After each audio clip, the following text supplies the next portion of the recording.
Tomorrow and So with that, I'm going to talk briefly and just summarily about civil liberties, and then we'll move on to Civil Rights, Chapter 5.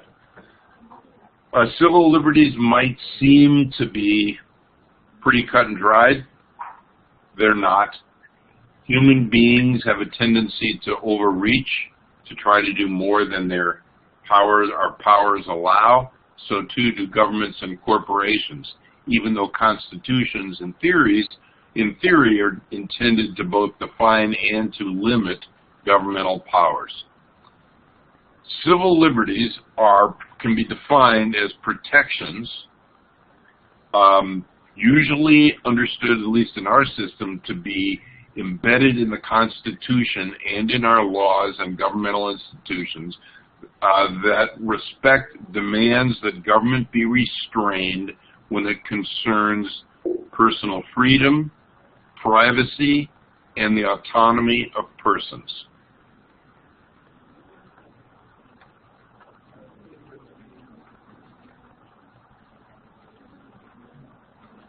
And let me see if I can do this here. Okay. So their origin, can you hear me okay? Yeah. Okay.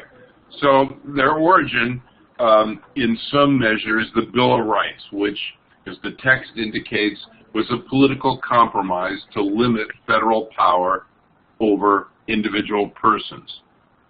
The Bill of Rights offers broad guidelines which are regarding a number of things, including civil liberties, that are subject to judicial interpretation. So civil liberties have changed significantly over time. The framers, when they wrote the Bill of Rights and when the Bill of Rights were ratified, were understood to apply only to the national government. They were not intended to apply to state and local governments. So the framers had a blindness when it came to state and local government violations of civil liberties. At least in some measure, this is probably due to the fact that slavery existed in many of the southern states, perhaps all of the southern states, and obviously slavery and civil liberties are inconsistent with one another. So the process of applying, federal courts applying the Bill of Rights and civil liberties to the state and local governments is called the process of incorporation. And this process began, for the most part, in the latter part of the 19th century and continued at least through the 20th century. Incorporation is a process through which the Supreme Court examined individual provisions of the Bill of Rights, case by case, step by step, not in a systematic or comprehensive way, and bit by bit applied them to state and local governments and officials.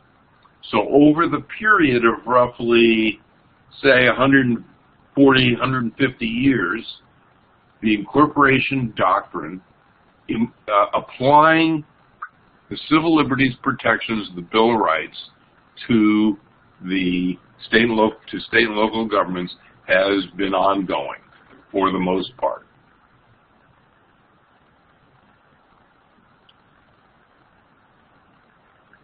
How has this happened? Why has this happened?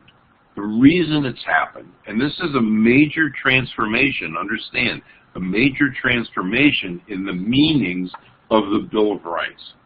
One of the major reasons is the language of the 14th Amendment, which was adopted after the Civil War.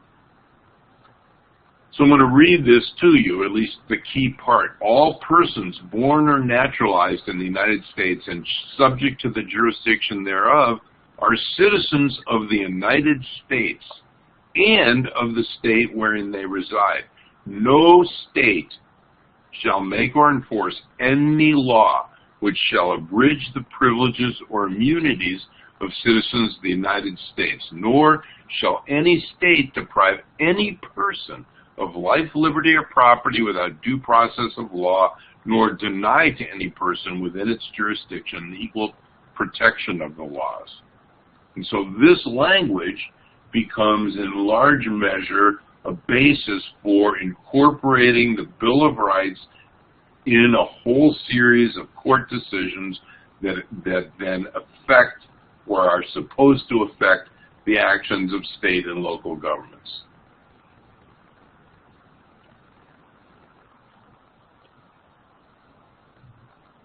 So, sorry about the color on this one. So, one of my favorite cases is 20 years old now. It's called the Rosenberger case. The reason it's one of my favorite Supreme Court decisions is not that I agree or disagree with the ruling, but because if we pay attention, we will, to this case, we will come to understand that American government and American law and our Constitution involve a balance and involve sometimes inconsistent or conflicting, better word, conflicting values. And sometimes we can't have it all, and we have to choose. So I've not put up the language of the bill of the First Amendment, but as you're aware, the First Amendment protects freedom of speech, freedom of assembly, freedom of association, freedom of religion. And so the Rosenberger case is a very interesting one. The University of Virginia, like most colleges, collects student activity fees. And the University of Virginia is a public institution, and as a public institution, it is subject to state and federal law. And that law, based on Supreme Court decisions, holds that public agencies, public institutions, public officials cannot endorse, sponsor, legitimize, or inculcate, or in any way sponsor or support religious activities as part of the function of the school. And it's a public university. Well, one of the purpose of the student activity fee at most universities, including UVA, was for the university to collect money from students and then to set up a process by which the university, students participating in this process, and the university would reallocate those funds to support student groups and student activities. This is a very normal part of the business that universities are involved in. And the main reason is to help students organize and be responsible for the monies that support a wide variety of student activities.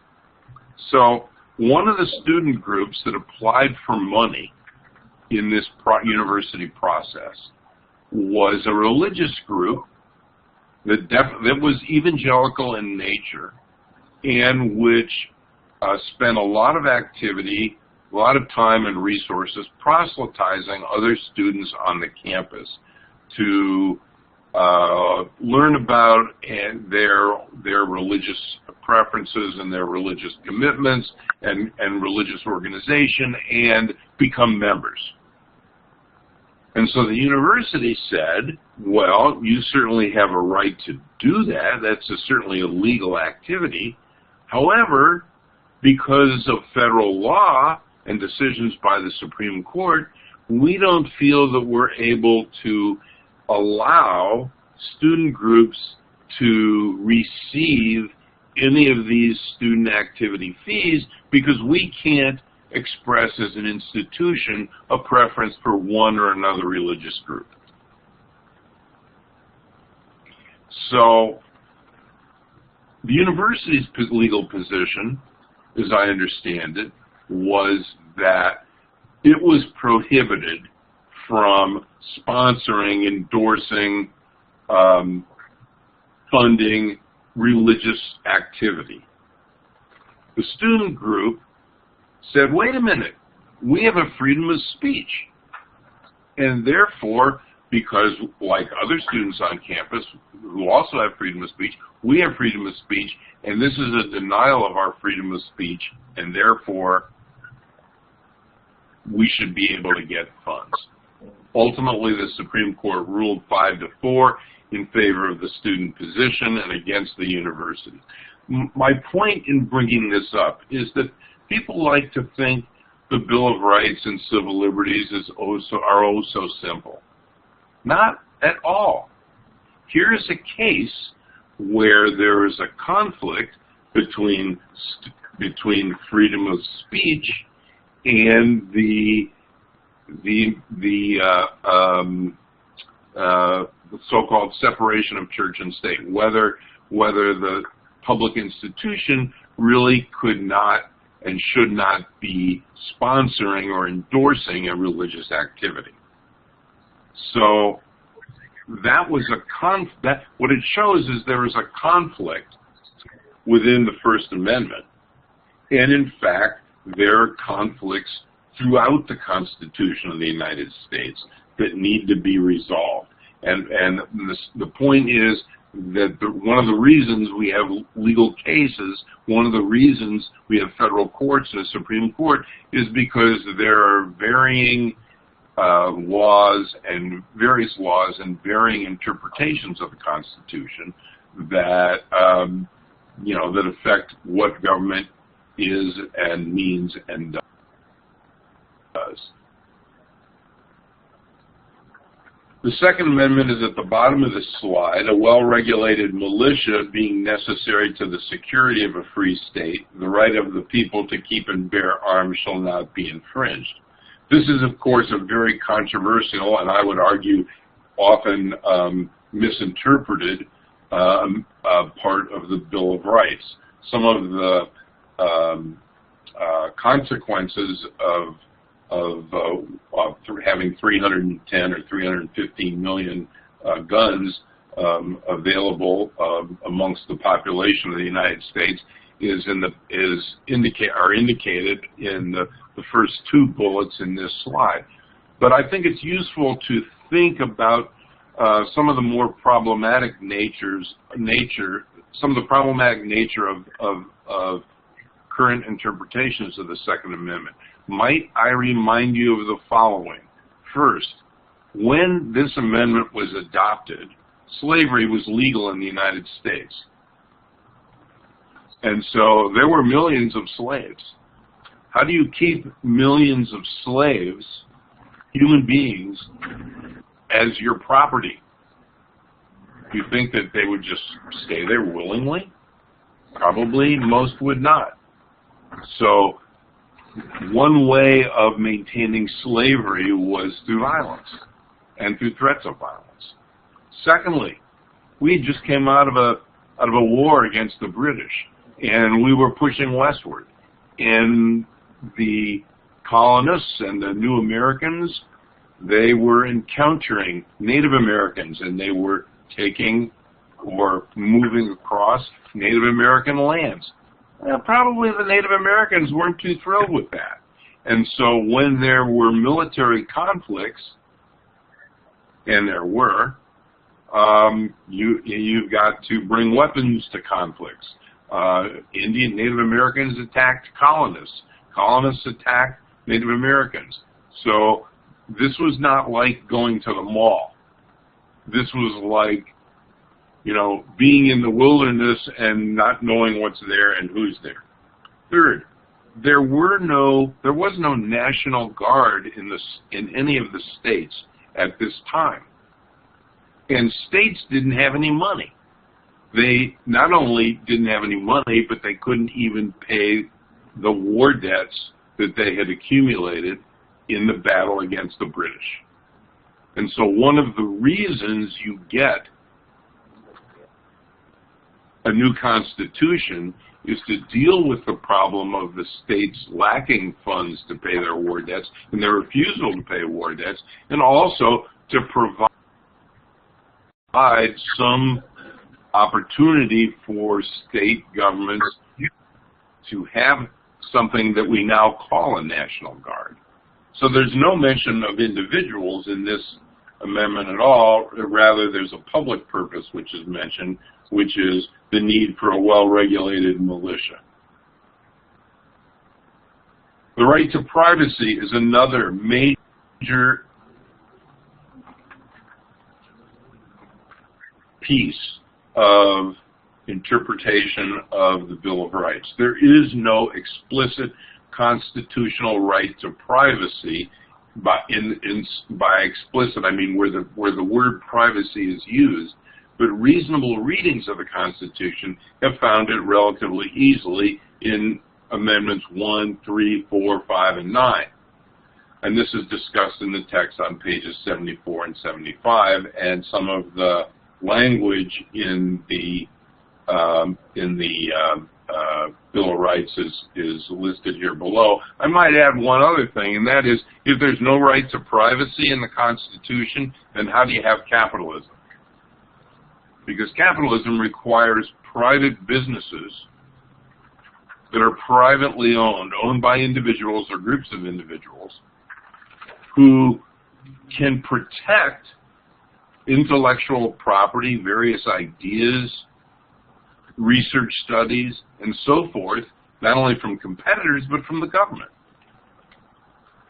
So if there's no right to privacy, it's beyond me how you get to any kind of capitalist society. There are obviously other reasons in the amendments as described here in this language that suggest that there indeed is a right to privacy in the Constitution. Finally, I just wanted to list some of the ways in which there are serious racial disparities in the criminal justice system. The data on this is absolutely overwhelming. Those people who argue that the criminal justice system is colorblind simply don't have a leg to stand on in terms of the data, whether you're measuring police behavior, arrest rates, drug arrests, jury exclusion conduct, the lack of access to for poor people to any kind of legal defense, which didn't even exist before the mid-1960s, sentencing behavior, the demographic population of the juvenile justice system and the prison population, the application of the death penalty. The evidence is simply overwhelming, not just against African Americans, but against other kinds of other minorities as well. So one of the messages, I'm going to come back to this, I don't know if this is going to work here, is that one of the messages I want to leave is that in fact civil liberties are not self-implementing, nor are civil rights, but just because they are there, it doesn't follow that certainly the Constitution doesn't implement itself. Laws don't implement themselves. Human beings in government officials, in government agencies, public officials have to implement policies and practices, and that in effect becomes what law is in some sense. So civil liberties are not self-implementing.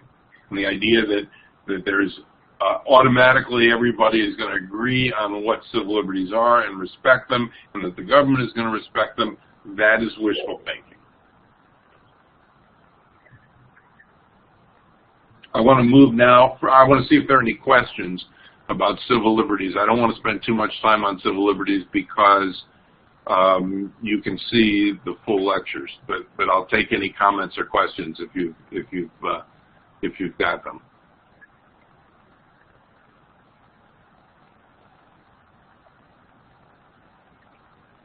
I don't hear any, so we'll move on to civil rights. So the problem that the framers had was no small problem. They had a number of them. And one of them has become the great moral problem of our country, which is very simply slavery and what has followed as a matter of course from slavery. Because it's simply impossible to reconcile the idea and the practice of slavery on the one hand and quote unquote all men are created equal and equal protection of the laws on the other. So slavery necessarily required the ideology of white supremacy. And slavery and the ideology of white supremacy embedded racism in American institutions, social practices, and customs. There's no way around this. There's no denial of this. There's no wishing away the history of this. There's no raising your hands and saying, oh, it's all different now. Because I can bring out a mountain of data that demonstrates that it's not all over now. And I didn't make up the data. It's the government of the United States that gathers the data. It's foundations that gather the data. It's nonprofit organizations that gather the data. It's the United Nations that gathers the data. If there were only one or two or three pieces of data, well, maybe that hardly describes the whole thing. We're not talking one or two, three pieces. We're talking mountains. We're talking Rocky Mountains of data. So, one of the problems that this history poses for us is the following. What, after all, can liberty or individual rights possibly mean in 1789 or 1791 if by it we understand that it applies only to white propertied adult males, not to women, not to minorities of color, not to gay people, not to people under 21, not to people with disabilities, not to Native Americans. So this is not simply a mere exclusion from the rights of citizenship, but it is oppression. It is oppression of the majority of the people and a denial of their human dignity. I am not, by saying this, I don't mean to criticize the framers. The framers existed in a culture and history of their time.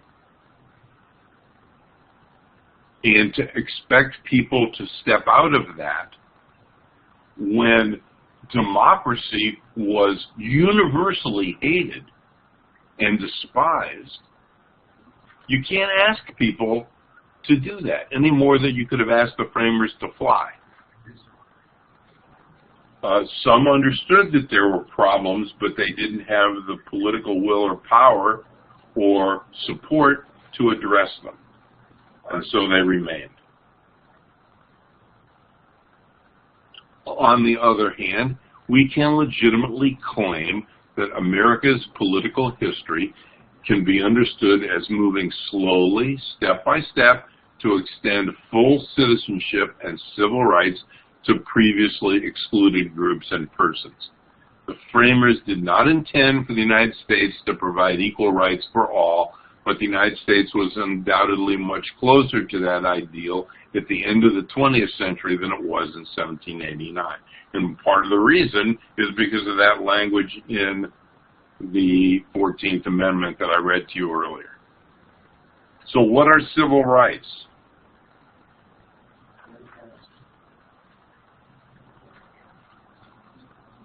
Civil rights are legal or moral claims for protection that citizens are entitled to make on the government.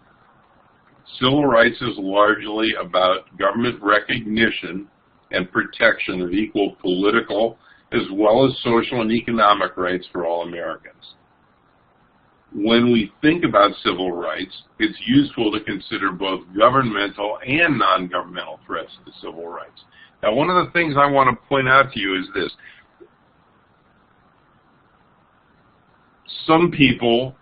Many people say, well, I believe in civil liberties and I believe in civil rights. But it's important to understand the difference between them. And it's important to understand our own, what we are actually saying when we say we're for civil liberties and for civil rights. Because what we're doing is asking our government to function in a contradictory manner. Doesn't mean we're wrong, doesn't mean we're nuts, but we're asking very, very difficult things of our government. Because when we're talking about civil liberties, we're saying, hold on there. You should be restrained. You should respect privacy. You should not interfere in the private lives of individuals. Limit yourself. Check yourself. But when we say we want government to defend civil rights or equality under the law, we're demanding that government act, be proactive. We're demanding that government guarantee equality before the law and equal citizenship, even when large segments of the population might oppose this equality. So when we're defending civil liberties, we're saying, government, don't do that. Restrain yourself. When we're saying protect our civil rights, we're saying, government, I'm being treated unfairly. We're being denied equal protection under the law. You must provide that. So on the one hand, we're saying, be restrained, be limited. On the other, we're saying, be active. We're asking, there's a fundamental contradiction or contrast in what we're asking between the two. So the 14th Amendment, part of which I've read to you, is, and there's more down here in Section 1, is one of the key elements of our Constitution in terms of protecting civil rights. Civil rights, as I said, demands that governments affirmatively recognize and enforce our equal rights, even when governments and various social institutions and groups want to deny those equal rights. Note the language of the 14th Amendment in Section 1. All persons are citizens of the United States and of the state wherein they reside. No state shall make or enforce any law which shall abridge the privileges or immunities of citizens of the United States. It's the same thing I read a few minutes ago.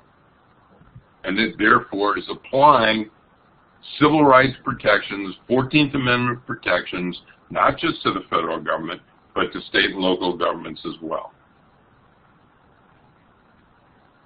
Now,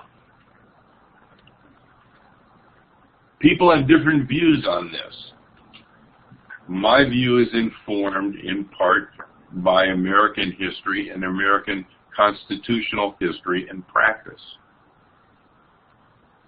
Because what American history tells us is that in the absence of federal laws, in the absence of federal policies and actions, and in the absence of social movements for change, and in the absence of civil war, state and local government laws and traditional community practices and beliefs would have continued to deny the civil rights of most Americans and to exclude them from our political, social, and economic life, especially with respect to Native Americans and African Americans.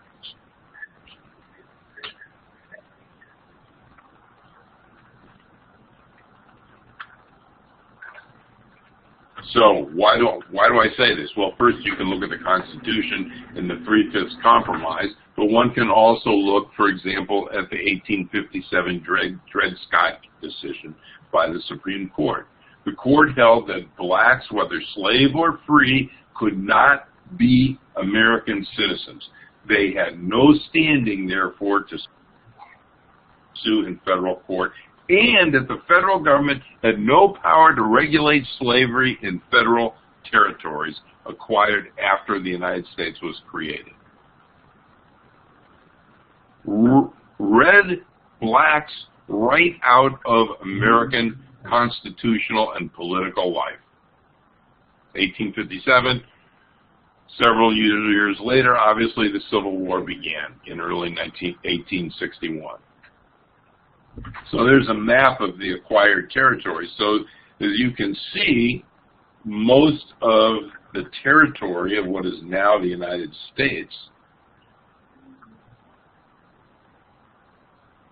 was, acquired well after the framers' Constitution was ratified.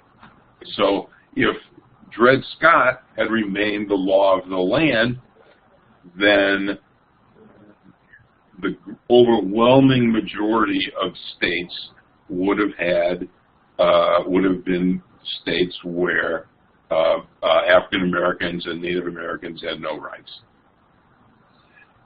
Well, the abolitionist movement, the movement to abolish slavery, began in a very organized way with William Lloyd Garrison in the 1930s and continued thereafter. And so it took several decades for the abolitionist position to be, to accomplish its objective. And so the Emancipation Proclamation, Lincoln's Proclamation of 1863, ended slavery. The 13th Amendment prohibited slavery. The 14th Amendment granted citizenship to African Americans.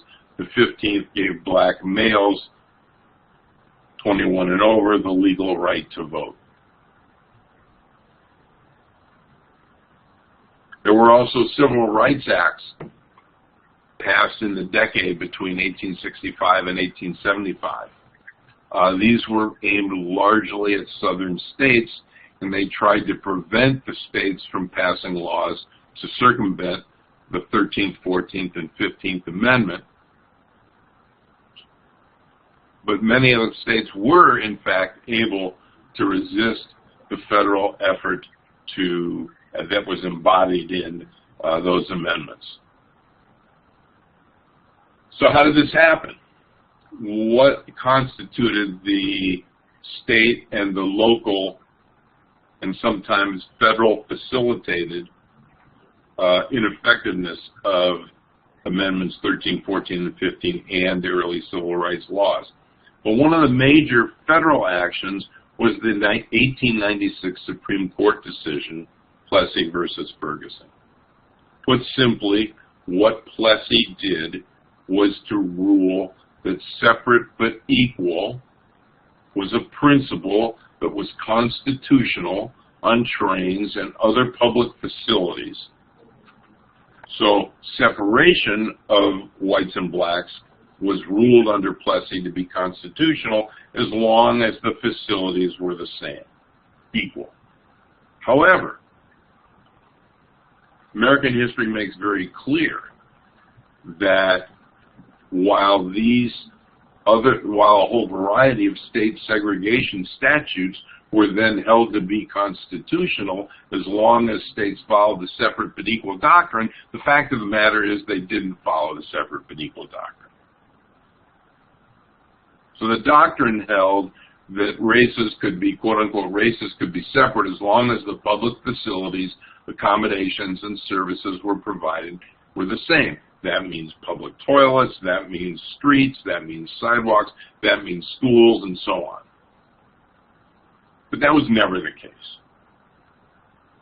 And in fact, the many states, especially southern states, passed what came to be known as Jim Crow laws, which systematically denied that equality, that that the federal government had established in the Constitution. And this was consistently supported by federal court decisions until after I was born, after World War II. So one of the things that the southern states did was to create voting barriers. They literally created laws that were intended to deny black people the right to vote so that they could not challenge or oppose legally the oppression, white oppression of black people. You know, these sometimes affected lower income white people as well. And so I'll give you a couple of examples.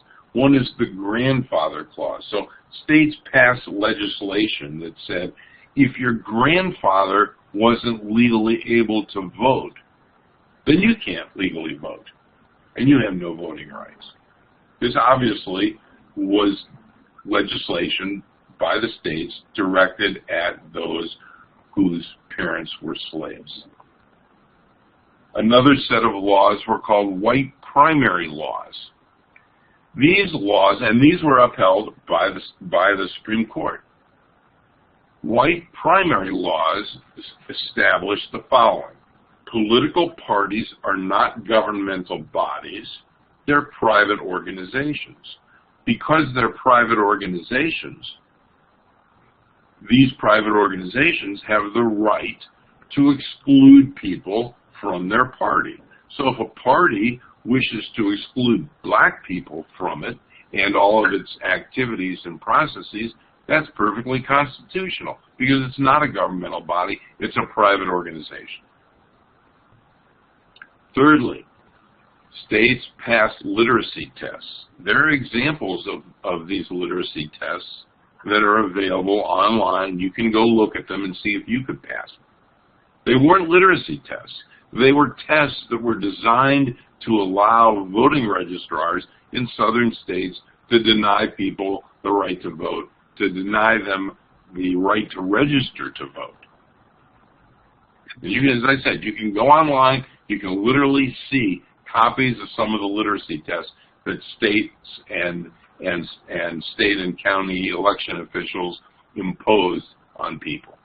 They were designed to, to prevent people from voting because they were designed as tests where people would normally fail. And finally, states passed poll taxes. A poll tax was saying, fine, you want to vote? Pay $50, then you can vote. Pay $20, then you can vote. So these laws obviously affected anybody who was lower income status, both blacks and whites. And blacks, of course, were disproportionately poor in the southern states, just coming out of slavery. So, in fact, it took a constitutional amendment that was adopted in the early 1960s to eliminate poll taxes. So, poll taxes in the United States were not unconstitutional until roughly I graduated high school. White supremacy also was enforced through custom, through violence, and through terror. This is a New York Times recently published an article which describes which maps lynchings of black people in the southern states and Texas between 1877 and 1950. And if you do the math, what you'll find, it's too bad because somewhere on this page, I can't see it on this slide that I'm looking at, but you may be able to see it, even though I can't, because there's a link to this article, I think. But what this shows is that essentially there was one lynching of a black person a week for 73 years in these 12 states. So you might think about how that would affect people if how it would affect, say, the people of Indiana if there were 73, if there was a lynching a week for 73 years. Needless to say, we would find it pretty intimidating. So there were differences between the northern states and the southern states. Segregation was more informal and rooted in custom and in business and in real estate and housing, perhaps more than law in some southern states. How did things begin to change? After World War II, during World War II, there were a significant number of African American leaders who were meeting with the President of the United States about the problem of segregation. President Truman, after FDR died, was doubtful that Congress would act. And so he used an executive order to end military segregation in July of 1948, roughly 2 years after World War II ended. And this executive order prohibited discriminating against military personnel because of race, color, religion, or national origin. And the president, of course, could do this because the president was commander-in-chief. This order was the first significant national attack or blow to segregation, giving hope to African Americans that change was possible. Keep in mind, this was not the governor of a state. This was not the legislature of a state. This was not a city council. This was the President of the United States, the commander-in-chief, ordering the American military to desegregate and to stop discriminating against military personnel. There was a foreign policy angle to this act, to this issue.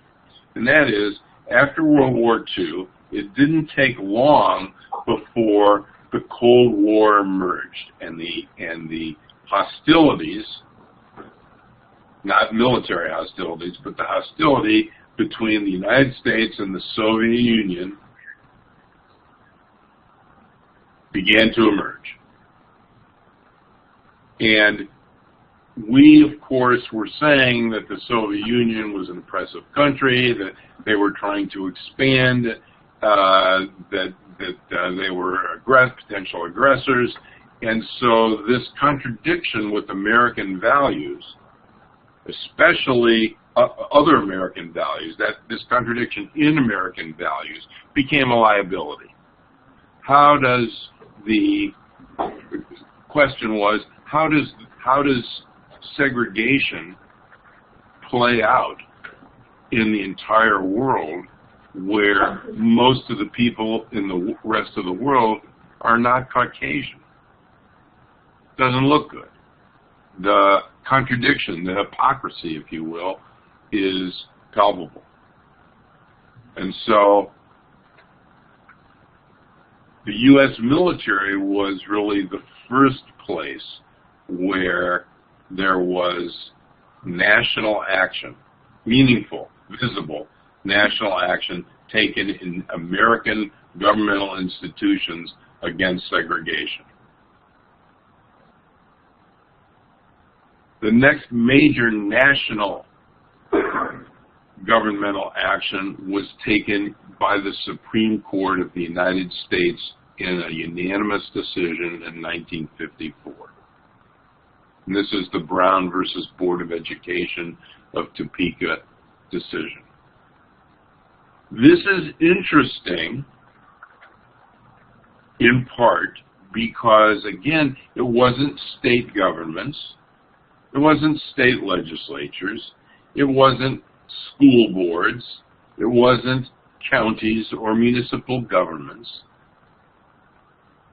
It was the most conservative That is to say, the unelected part of the national government that ruled that Plessy versus Ferguson was unconstitutional, and they ruled unanimously. A 9-0 vote, holding that the separate but equal doctrine was to be overturned. So this decision affecting public schools held that the states now were prohibited from using race to discriminate in law, especially in public schools, and that the separate but equal doctrine was inherently unconstitutional and unequal. And that desegregation of public schools, K through 12, should begin with all deliberate speed. So this is the Supreme Court of the United States unanimously declaring that segregation by law was unconstitutional. So what were the consequences of Brown versus Board? There are many. Brown versus Board began a slow process of public school desegregation from 1954 on, which was met with steady resistance by state governments, by state courts, by local governments, by school boards, and communities. One way they could do this at the local level was to draw school district boundary lines in a way to maintain segregation. But the Brown versus Board of Education decision was also a catalyst for the civil rights movement to press for change with a charismatic leader, maybe more than one charismatic leader.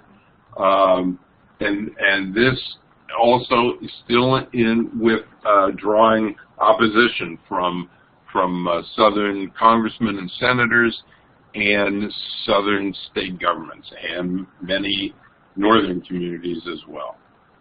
So the Civil Rights Movement, plus a Democratic president, Lyndon Johnson, and a highly Democratic Congress in 1964-65 after the election of President Johnson, led to the passage of the Civil Rights and Voting Rights Act in 1964 and 1965, respectively. These are the two most important civil rights bills passed in the 1960s. Civil Rights Act authorized was authorized or understood to be a legitimate act of Congress under the power to regulate interstate commerce and the duty to guarantee all citizens equal protection of the laws. Why interstate commerce? Because there was segregation in restaurants, there was segregation in hotels, there was segregation in buses, there was segregation in trains, there was segregation in all kinds of interstate activities. There were businesses that were involved in interstate commerce that were segregated. So, and keep in mind that nonetheless, the Civil Rights Act was passed in 1964 after the longest filibuster in American political history. Filibuster meaning that the Senate, the minority in the Senate of the United States, tried to prevent the passage or even consideration of the Civil Rights Act, and there were almost no Southern votes of Southern representatives and senators for the passage of the Civil Rights Act. So you think that maybe history doesn't have much consequence today? This is an example 100 years after the conclusion of the Civil War. 100 years. Longer than almost all of us will live. There was in the Congress of the United States almost no political support for the passage of civil rights legislation 100 years after the end of the Civil War.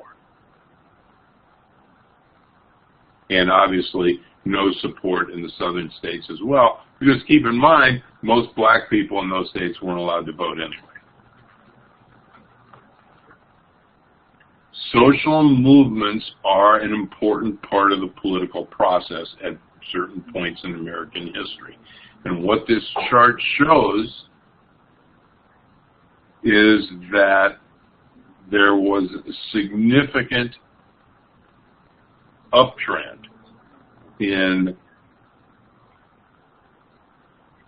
demonstrations between 1954 and 1966. And it was this social movement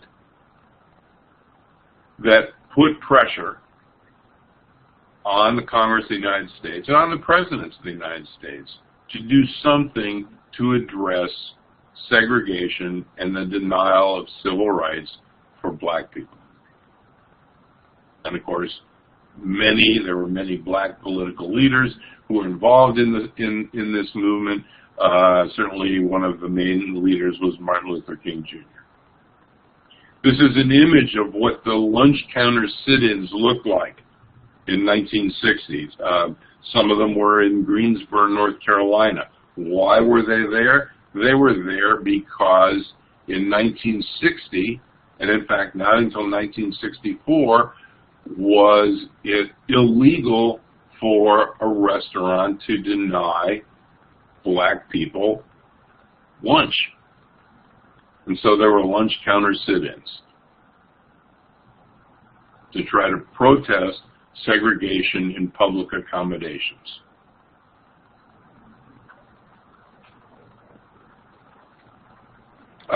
This is a long story, and so I think I'm just going to describe it a little bit and then continue with it next time. One of the most important federal actions with regard to civil rights was taken by President Eisenhower in the 1950s. And the governor of Arkansas was Orville Faubus. And it's a case study of how many state governments consistently supported and even demanded the denial of civil rights, especially of African Americans and women. And it matters because it demonstrates that the federal government, including a president of the United States, can and has acted boldly to enforce the law and facilitate change even against the wishes of a majority in that state. So, in 1957, in Little Rock, a federal district court ordered the desegregation of the Little Rock, Arkansas High School. And this federal district court ruling was a function of and consistent with the 1954 Brown versus Board of Education decision by the Supreme Court. Governor Faubus of Arkansas claimed that, even though he had no evidence, that integration of the high school would cause, quote, imminent danger of tumult, riot, and the breach of peace and the doing of violence to persons and property. And so he called out the Arkansas National Guard to prevent 9 black students from entering the high school and enrolling in the high school. In response, President Eisenhower federalized the state National Guard to protect the black students and enable them to enter the high school. And in fact, the nationalized National Guard remained at the school for 8 months to enforce federal law. And there's a link, and I think we'll start with that link maybe next time. Because I think it's important that you see who those 9 students were. They eventually were admitted to the high school. They eventually graduated from the high school. It's possible one did not, but I think all did, but we'll see next time. And who they are, what happened to them, what did they accomplish in their lives, what did they contribute to American society, where did they end up, and who were these people? And so that's what we're going to begin with next time as we continue our discussion of civil rights. So I'll see you tomorrow morning at 9:45. Have a great day.